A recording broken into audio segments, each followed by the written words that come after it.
What is going down? All the squads out there. We got the sourdough squad. We got the spicy squad. You know what that means.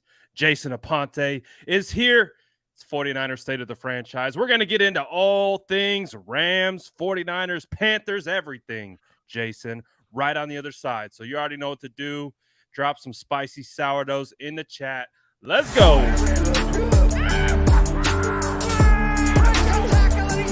Smash that like button if you haven't already. Love to see it.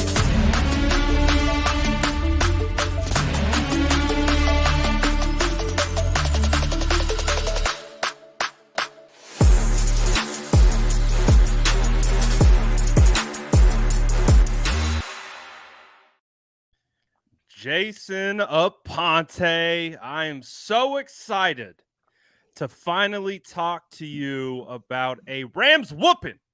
Oh, it felt good, man. I was there Monday night. Felt phenomenal. What was it like for you watching all the way on the East Coast? 49ers take care of business. It was good. It was expected. And I have a lot of thoughtful analysis as to why this has happened. Not just, the Rams own, the 49ers own the Rams. And, this cup that I have. That's pretty thoughtful analysis. This cup that I have, though, is filled with Rams fans' tears. And, man. Ooh. Tastes so good. You know what's funny about it is Rams fans are crying so much, man. Much. Like I right after our last episode, I had a Rams fan jump into our comments and say, the Rams are going to dog walk you, blah, blah, blah, blah, blah. And I said, okay, cool. Let's revisit this. Fine. 49ers do the opposite. And then he proceeds, me, unprovoked, not doing anything to him, not calling him out, to cry in the comments and cry and cry and cry. It's your Super Bowl. Dude, don't. So there's a meme out there. This is another day in the life of a 49er fan beating the Rams. And there's this meme out there with Debo, F around, find out. Nobody's bothering you. Don't come here. The graph meme. Don't come here and expect us to chill on you. So if you stay in your lane, stay over there. And he proceeded to bring up his Super Bowl. I said, listen, man, go for a walk, go by the lake, go replay the Super Bowl. Because if that's all you got right now, I don't care. That's all they got. Enjoy that. But stay away from us. We not doing nothing to you. You got wax. All you had to do was go home and just be quiet and just go sit down somewhere. Like, go read a book. Don't watch any YouTube. Don't watch any sports, anything like that. And it's just funny to me, man. The Rams fans are taking this so personally. And in the end of the day, it still is only one game. But they're so hurt. And I have no idea why. I actually have thoughtful analysis as to why this actually happened. It wasn't just, we own them. I swear. But I had to start with that. Something that a guy, he kept on commenting. And then he's like, you're a bandwagon 49er and Yankee fan. I'm like, yeah, sure. My family's from the Bronx. And I live really close there. To he had nothing else. Yeah. That's all he had. I was like, what are we talking about, bro? I was like, yeah, my family's from the Bronx. I was like, oh yeah, total bandwagon fan. Like if you don't know, when your family's from the Bronx, if you don't root for the Yankees, you're gonna be homeless. That's not bandwagon stuff. Yeah, that's it. So anyway, we're good. Hey man, it's been a phenomenal week though. I had yesterday. Yesterday was a blast. Victory Tuesday. Getting to, like you said, you're still sipping on Rams fans' tears. They just get so salty and they're so upset. Trying to call Levi's Stadium SoFi North. Like, come on, man. They want to be us so bad, but they just can't. And we get it. We understand what happened in the NFC Championship game. But this is a new year. The San Francisco 49ers. In fact, not only the San Francisco 49ers, but Jimmy Garoppolo is 7-0. The last 7 times the Rams have faced. We've been talking about Deebo Samuel as the owner of the Rams.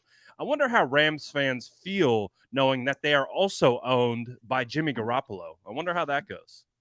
Yeah, I mean, here's the one thing I can tell you, and here's some advice for Rams fans on how to deal with this. At least he's a handsome owner. You could have an ugly owner.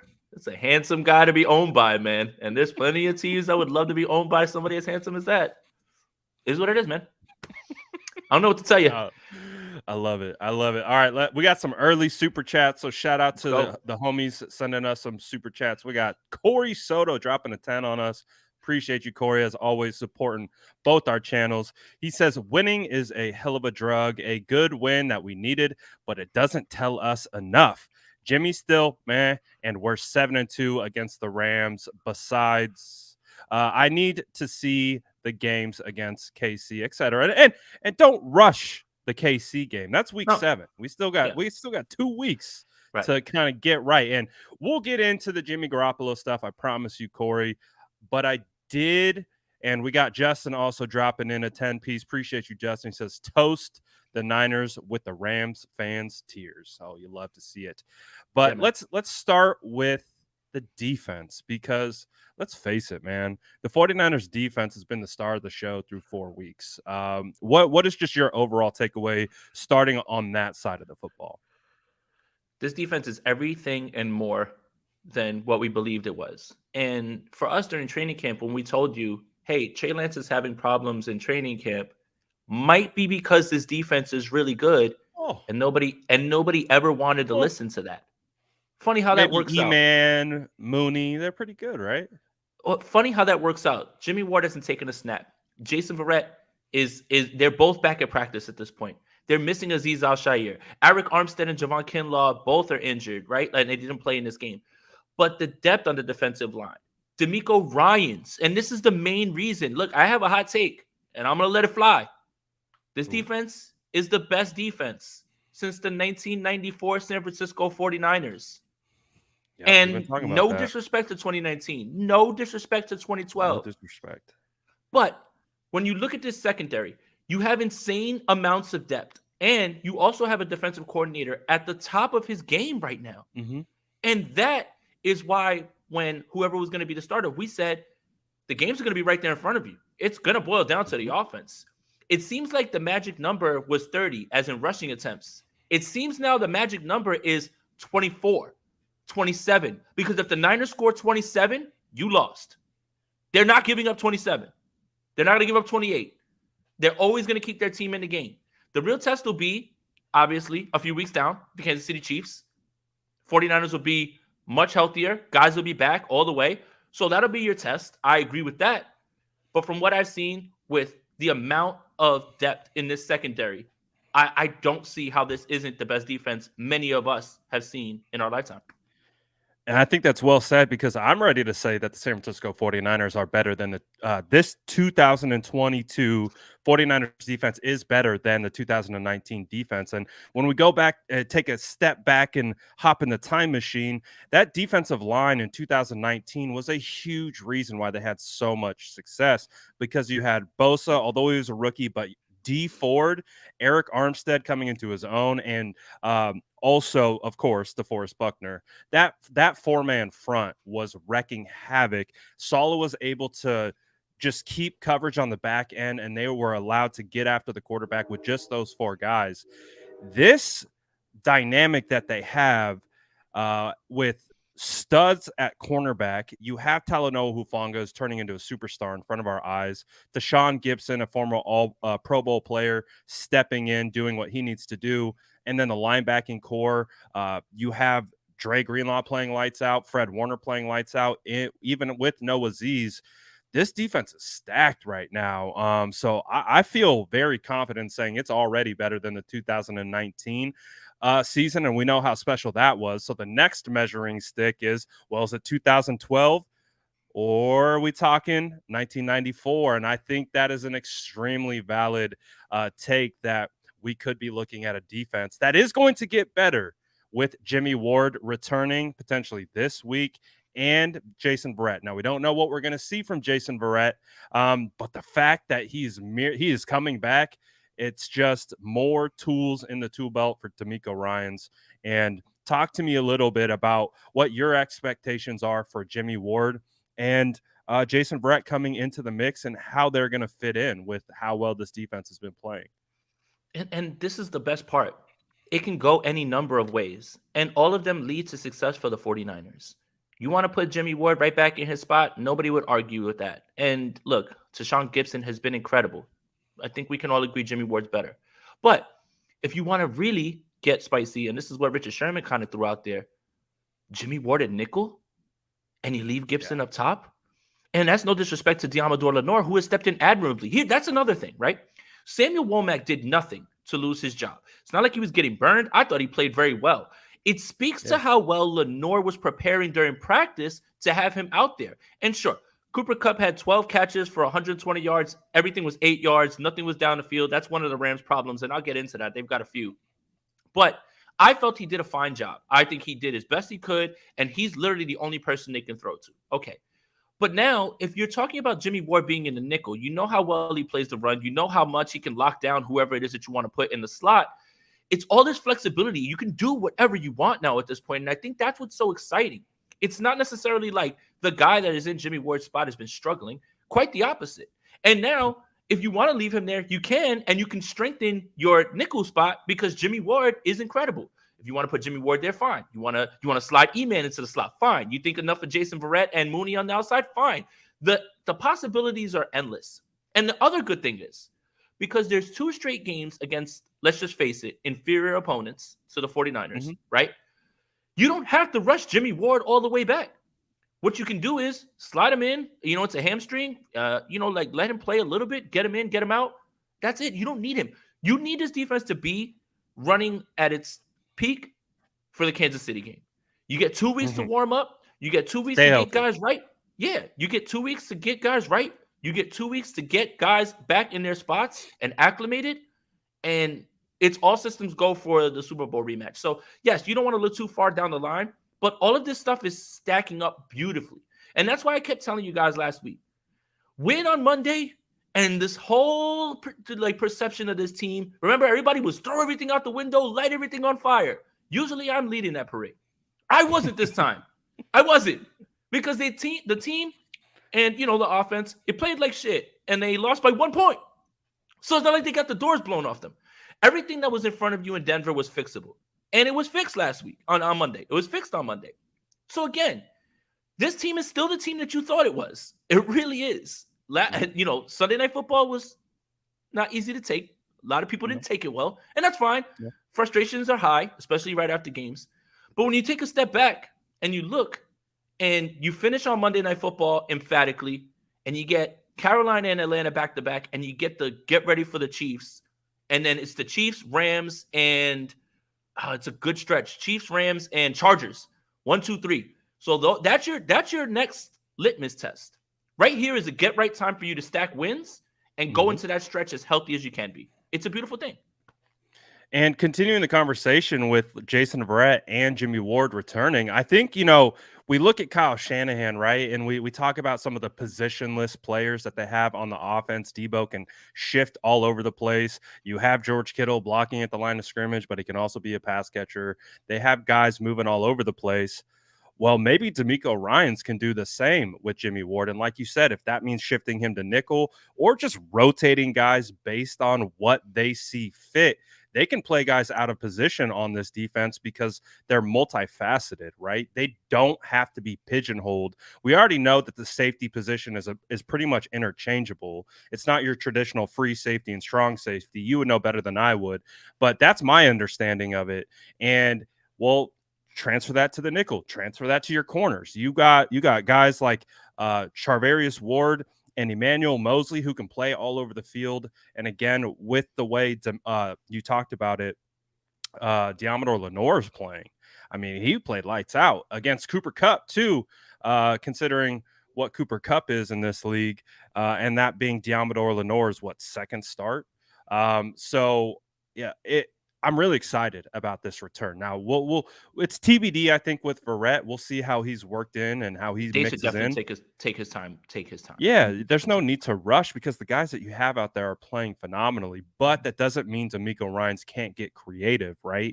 And we can see them move guys, disguise things, have them shift out, show something pre-snap, shift post-snap. So I'm excited about it. It's found money. The fact that Gibson is playing the way he is, and then you bring back Jimmy Ward. We know Jimmy Ward wants to roam. Maybe Jimmy Ward gets his opportunity to do that and play out of structure a little bit. it's going to be interesting to see. But I mean, this defense has been playing lights out. We got some super chats coming in, so let me get to some of these. And real quick, right Yeah, before you go get ahead. to that, I wanted to talk about DeMeco Ryans more. Yeah. I'm so happy for you getting your head coaching job next year. I'm so happy for you, man. I really am. I'm going to enjoy every game that you're here still. Because no disrespect to Robert Saleh. No disrespect to Vic Fangio, right? If we're comparing these defenses. It was largely the front four. Go get them. Not really in I don't want to say not creative ways, but when you are stunting Nick Bosa and getting him free run at the quarterback, that is the mark of somebody who is really doing something creative, and it goes by the personnel that he's facing. Again, what we were trying to call him last year, the chameleon. One game plan for 1 week doesn't go to the other one. Right. It doesn't. So that's what's beautiful about what he's doing. And on 3rd and 14, usually everybody would just drop back into cover 3 with Robert Saleh. Nope, you're sending Demo. And you're not afraid of what's going on in your back end. Why? Because you have man-to-man corners. You don't have to. Look, again, no disrespect to those guys, but you had to run cover 3 with that personnel. You did. You did. But now you don't. And you can do whatever you want at this point. The ultimate flexibility keeps offenses on their toes. They don't know what to expect. And just because Nick Bosa doesn't get you doesn't mean that Charles Omenihu's not coming through the other side. Just doesn't mean that Kevin Gibbons isn't coming straight for you. This defensive line is so deep that Javon Kinlaw and Eric Armstead didn't play, and they were just all over this Rams offensive line, who, to be very fair, is incredibly banged up. Incredibly banged up. We thought it was bad with the 49ers. No, it's bad with the Rams. They're missing their entire interior offensive line. All 3 of them gone. Yes. And that's no easy thing to overcome, right? No, it's not. It's not. So I don't want to make it seem like, oh, well, this offensive line is in shambles. I mean, they are, but it's because of injuries. It's not necessarily that they have all of their starting guys there. So it's really boiling down to what DeMeco Ryans is doing creatively. That is what's giving me the edge over these other historical defenses the 49ers have had. And both of those other guys were great defensive coordinators. Right now, DeMeco's calling a game at a higher level than I've seen any defensive coordinator call it for as long as I've been watching the Niners. He will be missed next year, but we're not going to think about that now. We're going to enjoy his time. And again, don't take these things for granted, people, because DeMeco Ryans will be a head coach somewhere next year. So enjoy it while we have it. Brian, a.k.a. Cap, says Jimmy Ward wasn't lying when he said the Niners have the best safety duo in the league, but he didn't know it didn't include him. Just kidding. I know you're joking. That's a good joke. Did come up with Pick City. And here are the 49ers turning the ball over and over and over, something that everybody was clamoring for. Another thing that makes this defense very good, man. I mean, they're not just stopping teams and making them punt on 3 and outs. Turning the ball over. Yes. And if this defense scores touchdowns and is scoring points, if this defense puts up 1 touchdown in a game, you lost.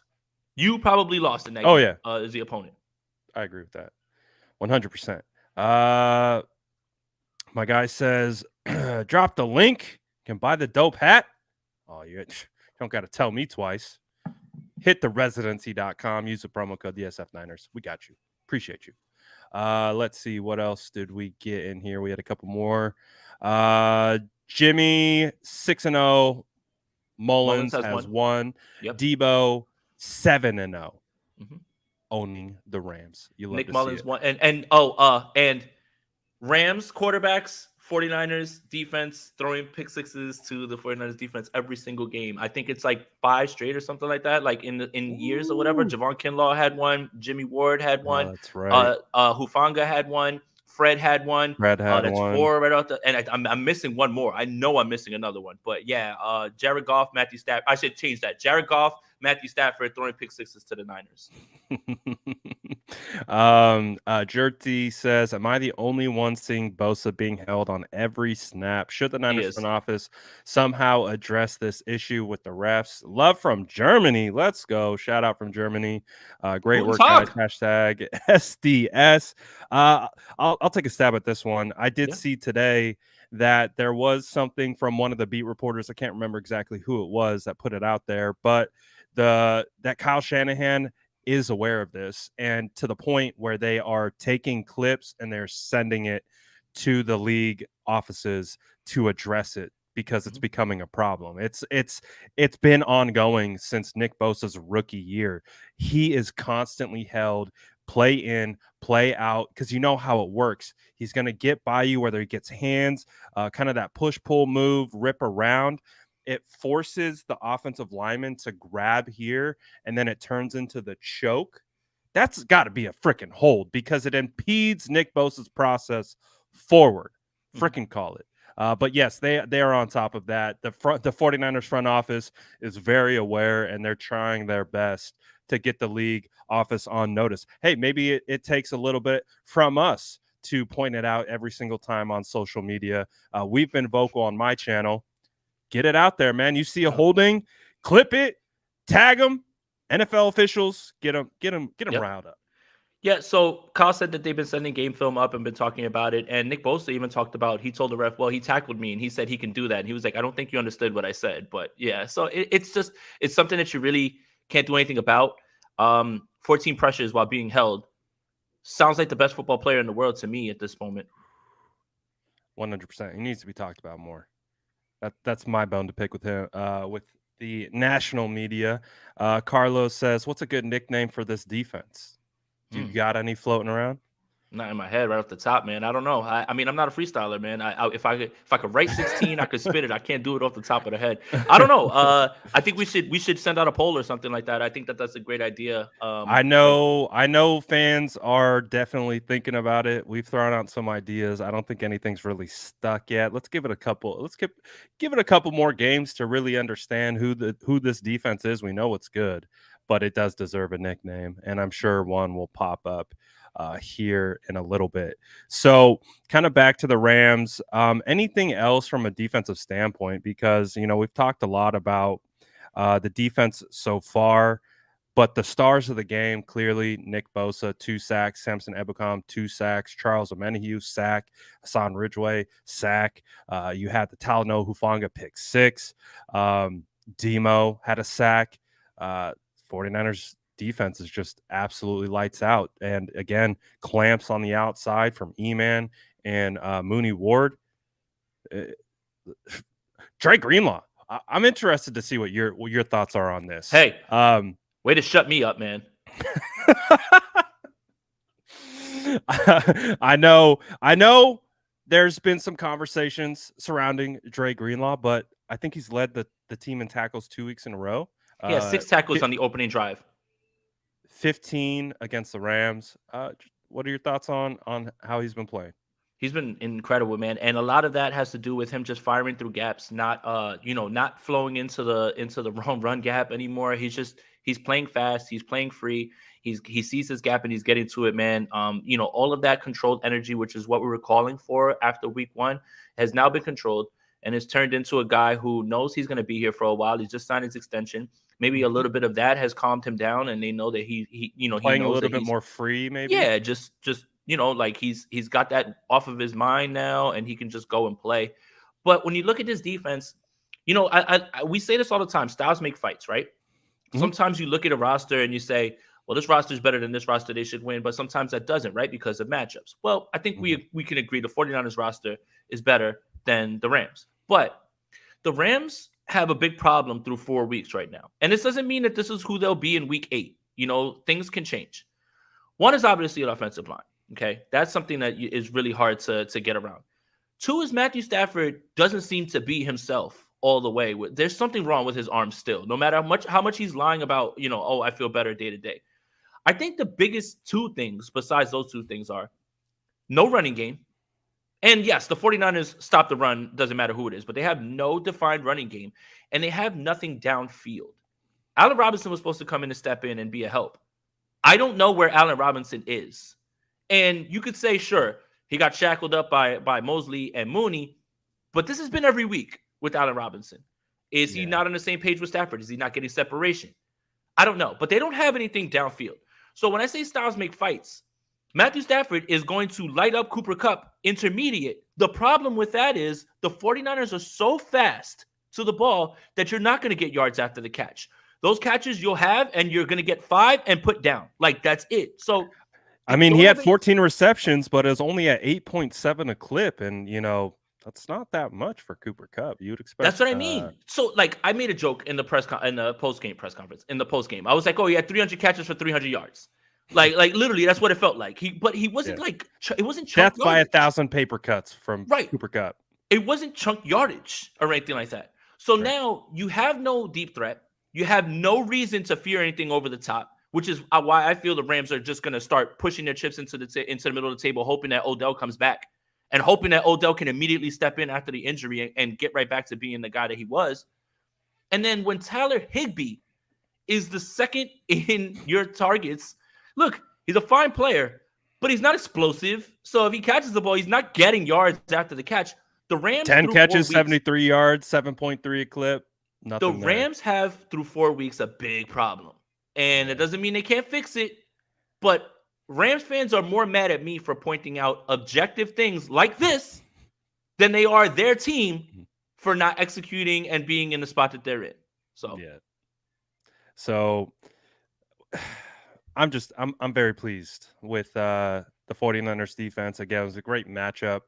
Rams could not run the football to save their life against them, which again kind of I think forced them into Matthew Stafford throwing for 48, times and early and often throughout the game. Cam Akers, Darrell Henderson, absolutely useless against that defensive front. So the 49ers defense is going to continue to ball out. I don't think we have to worry there, even if there are, no Javon Kinlaw, no Eric Armstead. Didn't feel like they even skipped a beat. But we do recognize that the Rams offensive line was down a little bit. I think the offensive line that they'll play against the Panthers is a little bit better, but hey, we'll take it. We'll cross that road in a second. Let's switch gears to the 49ers offense. Obviously, I would say, as always, the 49ers offense continues to be the most polarizing topic when it comes to talking about the San Francisco 49ers. Before we do a deep dive and start kind of picking it apart, what is just your overall takeaway of the offensive performance against the Rams? Still clearly not where it needs to be, I think. I think there's another gear that they can hit. I have to question what the Rams were doing on defense.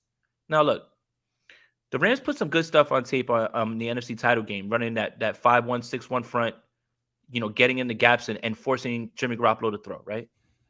But it's 3rd and 2. And Jalen Ramsey and the corner opposite of him are 8 yards off. So Juwan Jennings runs a quick slant, and boom, the ball's there. And first down. I don't understand what the Rams are doing, especially after they put some stuff on tape that is kind of the blueprint to what you want this offense to do, right? Let's face it. The plan on defense should be you take your chances and you make Jimmy Garoppolo beat you. Because if you let this run game run all over you, you're cooked. Yeah. You make him take shots deep and outside. Right. I don't understand what they were doing. Either way, Jimmy Garoppolo and this offense, there's still another gear.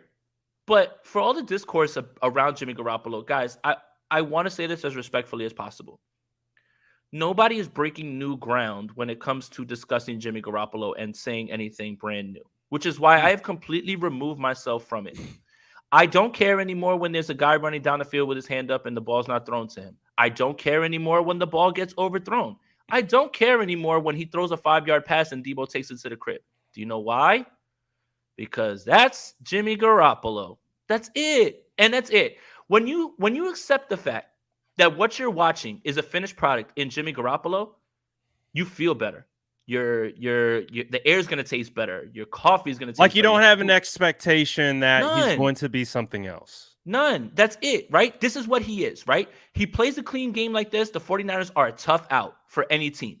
If he plays clean football like this, but for the people that continuously show the all-22, well, look at this guy running wide open. Well, look, he missed his throw. Guys, it's the same song and dance for how many years now? I don't know why we continue to spin our wheels, and it feels counterproductive to speak about something that is already set. This is who Jimmy Garoppolo is, as opposed to speaking about arguing about something that's already defined.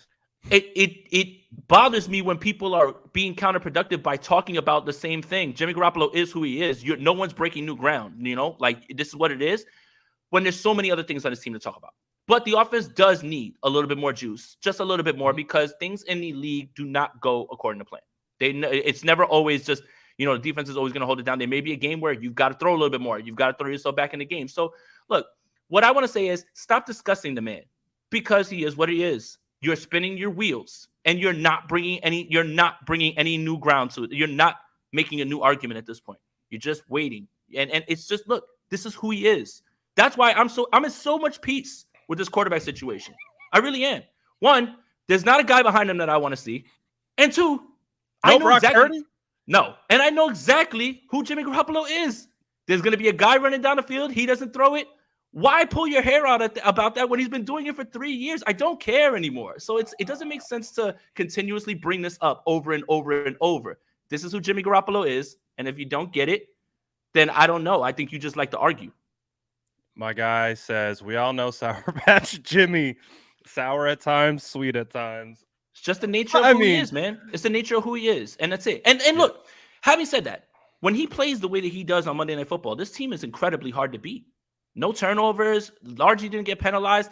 This offensive line that is missing Trent Williams and is down to their third string line left tackle, had right guards flipping in and out all game, didn't give up one sack. The only time that anybody even really got a hand on Jimmy Garoppolo was the blown assignment with Burford and Aaron Donald was running. So, Look, it's what I'm telling you is this. Discussing this guy and trying to prop him up more than what he is or talk down on him is incredibly counterproductive. Either you know what he is or you're fooling yourself into telling yourself something that he isn't. It's pretty clear, and this 49ers team can win games as long as Jimmy Garoppolo does that and his offense does that. I just don't know why we need to continuously show the all-22, oh, Juice is running wide open. Oh, Ayuk's wide open right here. It's been the same thing for 3 years. It's been the same thing for 3 years. I don't get it, man. Like, why even talk about that? Keith says, it's like hoping your kid becomes a scholar all of a sudden in his senior year. Jimmy is who he is. Come on, have more faith in your kid, man. I'm not knocking him. I'm not knocking him. I'm telling you that this is a matter-of-fact thing. He's going to make some throws that are great. He is going to miss some reads. He is going to overthrow some guys. He is going to make incredible throws all in the same game. It's all the experience. There's nothing more to talk about when it comes to that. I think you said it best. It's an experience, and we know what to expect with the experience, right? Like, and I think kind of bringing it back to more of like a football conversation, like with Jimmy Garoppolo, he has the ability to throw the football. I don't think that's really necessarily the issue here. He just has a hard time seeing the field sometimes. And I think that's where fans, you mentioned the all-22 being flung around, of Brandon Ayuk running underneath while you got Debo clearing everything out, or Jimmy choosing to go to Charlie Warner in a particular situation when he has other guys open. It's going to be always discussed, and that's just going to be a thing that him and Kyle need to figure out and get on the same page with, because Jimmy just needs to see the field and take what's given to him. It sounds so much easier, right, than it's actually designed and executed, because we understand offensive schemes are so complex. Even to try to diagnose progressions is, unless you know, it's still like a sketchy thing. And showing a still of Juice running wide open when the safety is reacting to Jimmy locked on this guy, right? Like getting ready to, I know exactly what play you're talking about. He was in his hitch motion, safety sees it and drives down on the ball. It does, even based on the leverage of the play, you still see a world that exists that Jimmy does uncork it and give Juice a shot. But you also have to understand the safety is reacting to him throwing underneath. So that's the thing. It's a double-edged sword. The safety's moving because he's already in his throwing motion down. He's reacting. So like when people put the screenshot, they're like, look at Juice. That's only after he's reacting to that. Like, it's not like the guy. And look, if he wanted to, he could throw the ball like, up and hope he gets under it. But then the safety would react back to that. So that's why, I think at times when people continue to float these clips out there, you're just being counterproductive at this point, because like you said, one, we don't know the progressions. We don't know what he's supposed to be looking at. And two, you probably have it wrong at certain points. Like, everyone thinks that just because a guy has 3 yards of separation or something like that, that closes fast in the NFL. And, you've got to have a rocket arm at times to put those in there. That's why there's an elite group, right, of quarterbacks, and then everyone else after that elite group is pretty much interchangeable week to week. Literally. And timing is such a huge factor because that window is so small that you have to get these defensive backs right in the proper leverage. And if you attack a step too late, that can give them an opportunity to undercut a ball and do a whole bunch of different other things. So there's a huge base of context that comes along with it. With that context, there is still some situations that does show up on tape where Jimmy does, like, let's talk about the Ayuk cooking Jalen Ramsey. Absolutely cooked him on the whip route, right? So Jimmy's looking at Brandon Ayuk. At least that's where his eyes show on tape. He's locked in, and then he comes off and he delivers a dime to George Kittle. Now, what does coach want? What is the context of that play? Is Jimmy thinking that by looking at Ayuk, he's pulling coverage? I don't know. But he came off Ayuk, threw a dime to Kittle. Was it the right place to go with it? Was it the wrong place to go with it? It's really hard for us to determine that, other than the fact that we just saw Brandon Ayuk absolutely cook Jalen Ramsey with a whip route, and then Jimmy throw into bracketed coverage in a very tight window. Very beautiful throw, though. It was a phenomenal throw. It's his best throw of the night, and it didn't even count. Exactly. But it's just like, well, the things that if I could speak to Kyle Shanahan, I'd be like, what would you want Jimmy to do there? Yeah. Well, what do you want him to do? Would you want him to anticipate the whip and knowing that you have the boundary as your friend and just give Ayuk a chance, or throw to bracketed coverage? What would you do, coach? So there's a whole lot of things that we can discuss, and we're going to discuss it because we're a passionate fan base and that's what we do. But at the end of the day, we don't know, but we can wish and dream upon a star that theoretically Jimmy Garoppolo leading the offense, he's going to find the correct spot to go with the ball every single time. It's going to look pretty. It's going to look good. We just know that's not the nature of football in its essence, and it's not going to be the nature of an offense led by Jimmy Garoppolo. That's I'm not telling you guys anything that you already don't know about him. And again, the comfort that I have is usually when you have a backup quarterback that you've never really seen play extended snaps, you don't know what you're getting. The comfort I have is, and as frustrating as it may be at times for fans, I know exactly what I'm getting from Jimmy Garoppolo. Exactly what I'm getting. And it's a guy who can operate the offense, and he needs to basically just be a game manager, make one or two big plays when you need it. And if the 49ers defense is playing the way that they are, you can get to that magic number of 24, 27 points, pretty much game over at this point. So that's it. I mean, and I saw a comment that said, well, he can't, you're saying Jimmy can't improve. I am saying that. And here's why I'm saying that. Guys are who they are in year 8. In year 8, you are who you are. You're not going to all of a sudden develop this downfield attack. You're not going to all of a sudden get out of habits that you're in, right? There's no year 8 jump. There's a year 2 to 3 jump, right? There's no year 8 jump. So, I mean, it's just, it should comfort you that there is a guy that you have seen win games for this team. And again, if that has anything to do with, well, what about the playoffs? We'll cross that bridge when we get there. Right. And most teams that have their starting quarterback out for the year, they've already ruled out the playoffs. Because Jimmy Garoppolo's here, we can still talk about this team in that fashion. Yeah, and I think we know exactly, and what we keep seemingly to come back to, and then we'll move off of it because we don't want to keep beating the dead horse. Yeah. But Jimmy Garoppolo is who he is, just like Alex Smith was who he was. But with Alex Smith, what you saw in year 7, year 8 was just him playing more efficiently, smarter, more effective in picking and choosing where he was going to go with the ball. I think that is something that we can look at for Jimmy Garoppolo is, can you get better at decision-making, pre- and post-snap processing? Maybe. It might be a little bit of, he is who he is in that sense, but you would think there is an opportunity that maybe he could play a little bit more efficiently, pick and choose his shots a little bit just more. Play clean. just play clean. And that's what we were looking at with Alex Smith, right? When they were able to be effective with Alex was not killing anyone with his arm. He was picking them apart, putting them in good spots, giving them opportunities to convert third downs. And we've seen it. Get the ball to Deebo Samuel, and Deebo Samuel will do the rest. Deebo Samuel had an insane play. What did you think about that play where he basically cooked the entire Rams defense? That's it, man. I mean, that's why you pay him. Yeah. That's it. Like, again, for as many people that are, frustrated with, I guess, the direction of the offense, again, it's still predicated on the same things that made this team successful. Any year that the 49ers or any Kyle Shanahan-led team has gone deep into the playoffs, they've been at the bottom in passing attempts and the top at rushing attempts.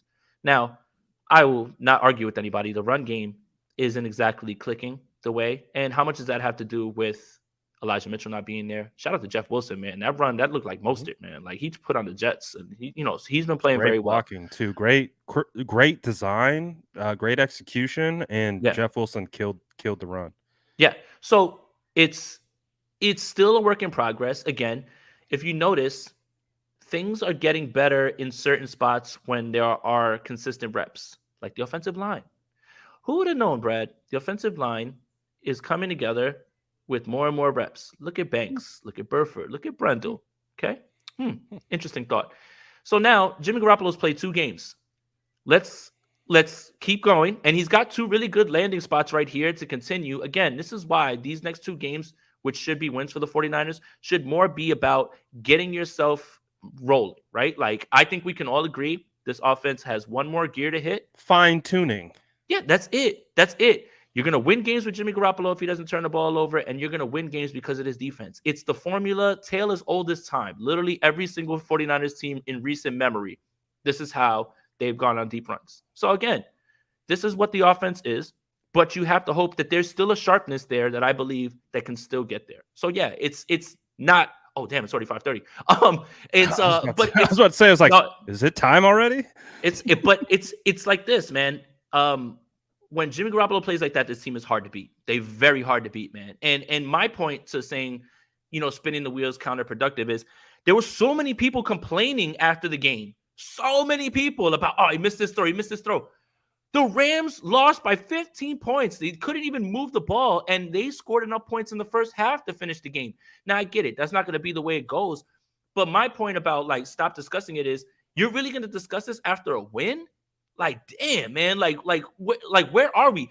There's going to be plenty of times for us to discuss it when things don't go right. I don't think I'm going out on a limb here and saying the 49ers are probably going to lose 1 more game this season.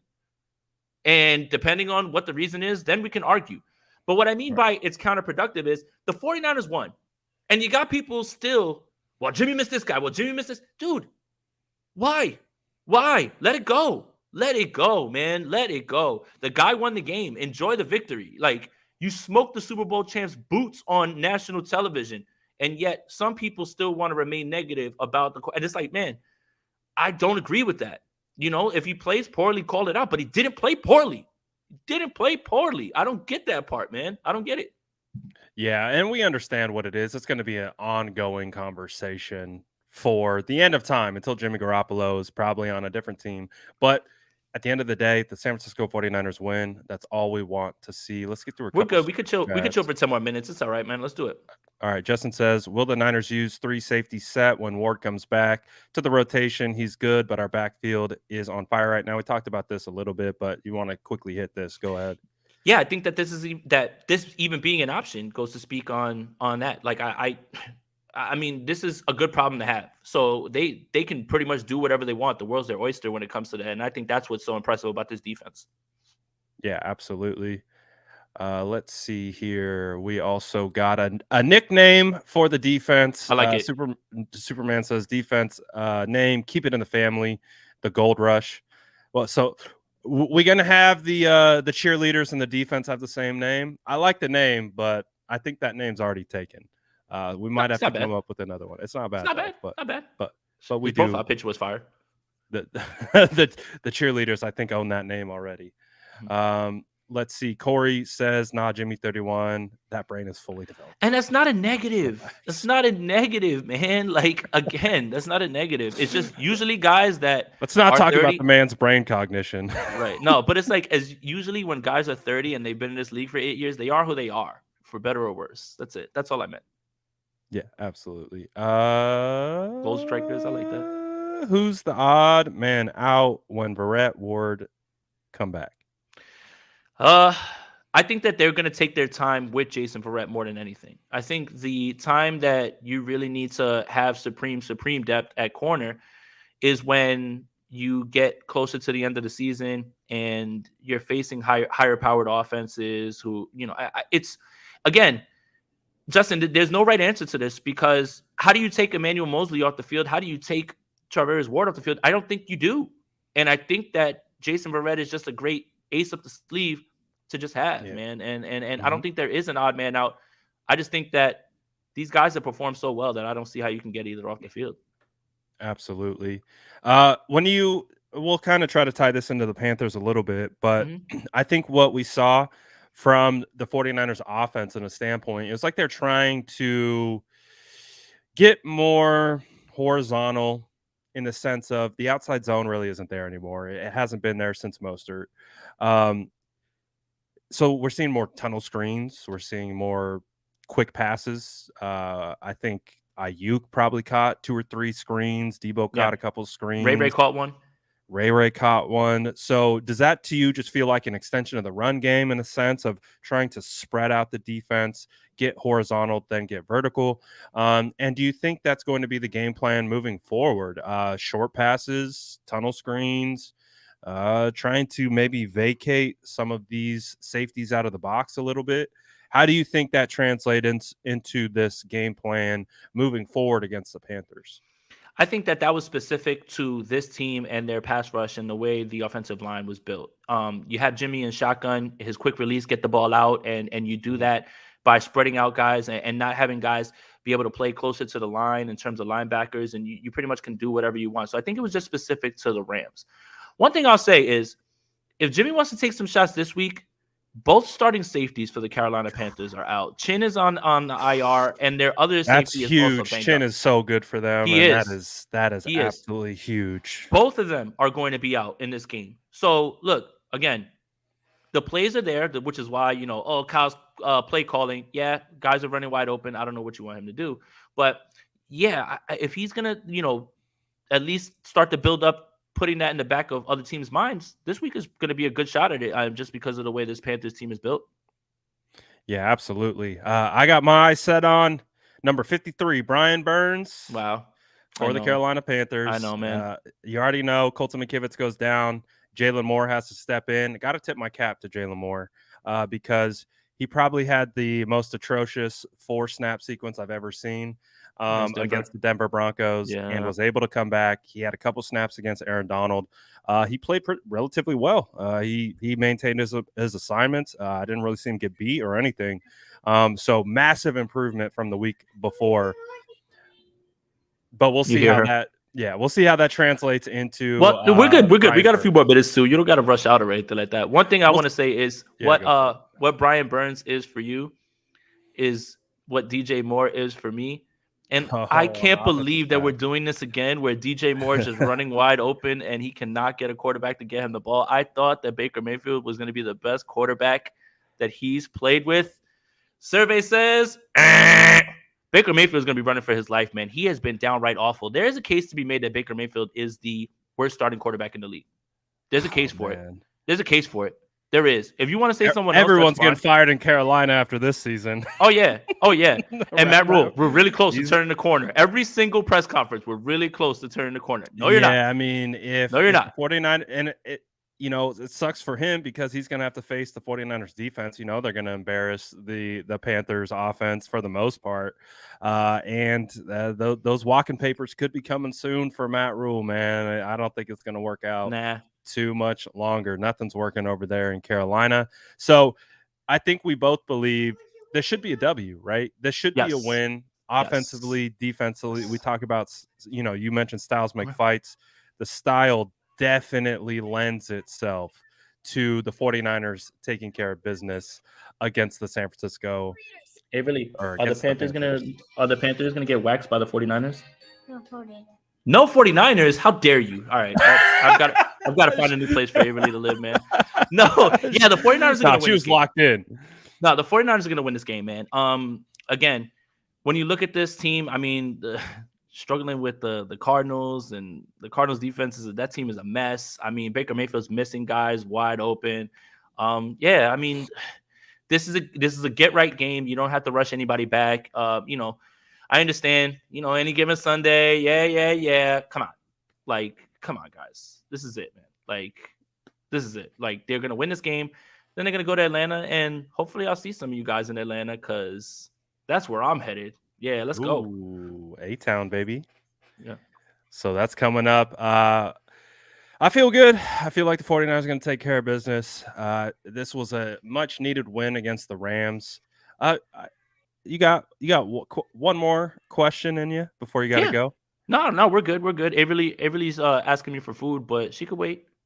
You want to? You need to cook something. You need to drive Uber. You need to contribute to this house somehow. It's not just eat. You know who else needs to eat? George Kittle. What's your take on George Kittle and the lack of eating up until this point?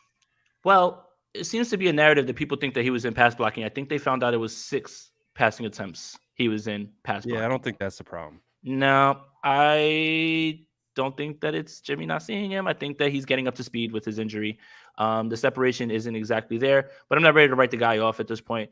Yeah, it's again, when I say that this offense has another gear, I am talking about not just Jimmy Garoppolo. I'm talking about the run game, and I'm talking about George Kittle getting up to speed as well too. And when Trent Williams comes back, that'll lend itself to more of a drop back passing game, because you can have your blind side protected by the best in the world. So yeah, I think George is just getting up to speed. It was really nice to see. That was one of Jimmy's most impressive throws in this game, and nobody's talking about the throw over the middle for Kittle's first catch. I mean, the linebacker and George are in phase, and Jimmy already knows he's got the leverage. Yeah, but he's got the leverage, and he banged that thing on him, man. That's impressive, man. That is impressive. So yeah, I mean, I don't think that by any means the man is cooked. I don't think that it had anything to do with him just blocking. I think just give him a little bit more time, and he'll get back into it. I'm not as worried as other people are. I'm more worried about Armstead's foot injury, Ronnie. If it's plantar fasciitis, that's something that's not going to go away for this year, man. And that scares me much more than any injury so far. And Eric, he's been hurt since training camp. This has been something that he's been dealing with all year. Much more worried about that. So yeah, got to get him right. Got to get him healthy and ready to go. Hopefully, George Kittle will make an appearance. I would love to see him utilized more in the passing game, but we'll see. Good opportunity here coming up against the Panthers. Maybe we get a legendary George Kittle game. We'll see. But man, just excited that we got back on track. We got the W against the Rams. Look at us talking about 4-2 possibly after this stretch. After it was after everything was lighted on fire, jump out the window, fire everybody, get rid of everything. Look at how quickly this week-to-week league changes, huh? It's amazing how quickly the fan base can switch from fire everyone to screw all y'all. We the best. We right back. It was so quick. It literally went from it's all done, everybody wrap it up, to parade back on, baby. Like that fast. Exactly. Man. Oh, we're back, baby. But it really speaks to, especially with this fan base, winning cures everything. So as long as the 49ers continue to win, everything will be all good in the world, at least within our fan base. So big game coming up. Got to take care of business. Don't want to get trapped. Don't want to walk into a trap game. Got to play very sound football, and it's really what it comes down to. This team just got to do what they got to do. They got to execute. It sounds so simple, sounds so cliche, but if this team is executing and doing their responsibilities, no one's beating them. Like they're beating themselves more often than not, right? So moving forward, should be a W, right? Yes, throw the dub up, man. I was, like I said, the Rams game was the key to unlocking this little mini run with these two teams. You can win both of these games, and you could roll into Kansas City, playing Kansas City 4-2. Yes. That is something that you should aspire to, and it's something that is right there in front of the 49ers, man. Yep, and then you get the Rams week 8 before you head into the bye, and then I think the Chargers on Monday night. Yep, and then around week 9, heading into Chargers Sunday Night Football, we'll have a better idea of who this team is, what their strengths and weaknesses are, and how they've been able to define themselves. So still plenty of football left, and of course, we will be back for State of the Franchise next Wednesday. Tell all the good people where to find more Jason Aponte content. Appreciate you, buddy. Right here on Twitter, even though I've taken a Twitter break because the discourse has gotten so awful that it is costing me my happiness and my peace of mind. So I've just even during a victory. I mean, I didn't tweet at all during the game. If you guys noticed, I had so many people texting me like, "Are you all right?" or whatever. I'm fine. I'm good. Look, I got into this for fun. I got into this to make me happy. The moment that something about this doesn't make me happy, just like anything in life, I will cut it out. So, I mean, you don't got to announce your departure from Twitter. That's why you don't send out a tweet. But yeah, you can follow me there. I am taking a mental break from you all, you freaking mother nut jobs. But yeah, so you can follow me here on Twitter. I'll get back to it in a little bit. But Niners Nation just posted an article talking about the 49ers win total. It's a survey. I've got the 49ers put me down for 11 wins for the 49ers. That's a nice little mark for them to have. And tonight on my YouTube channel, Sprint Right Option Podcast with the most underrated guy on 49ers Twitter, Andrew Pasquini, with a special guest, Kyle Madsen of the Candlestick Chronicles. You guys aren't going to want to miss that one tonight. Yeah, absolutely. Kyle Madsen, dude, he's got a lot of hats. He works for 95.7, I think, as a producer. He also is a managing editor for I'm blanking on it, but a really prompt Niners Wire, I think. Niners Wire. He's the editor for Niners Wire. Yeah, so definitely tap in, listen to the boy. That's going to be a good one. Shout out to everyone who's always vibing with us. You already know the vibe. Smash the like button on your way out. Make sure you're subbing to both channels as we do our dual stream. We'll be back next Wednesday for another State of the Franchise, and hopefully we are talking about a dub. But for now, I'm Brad. That's Jason. We're outie. Peace.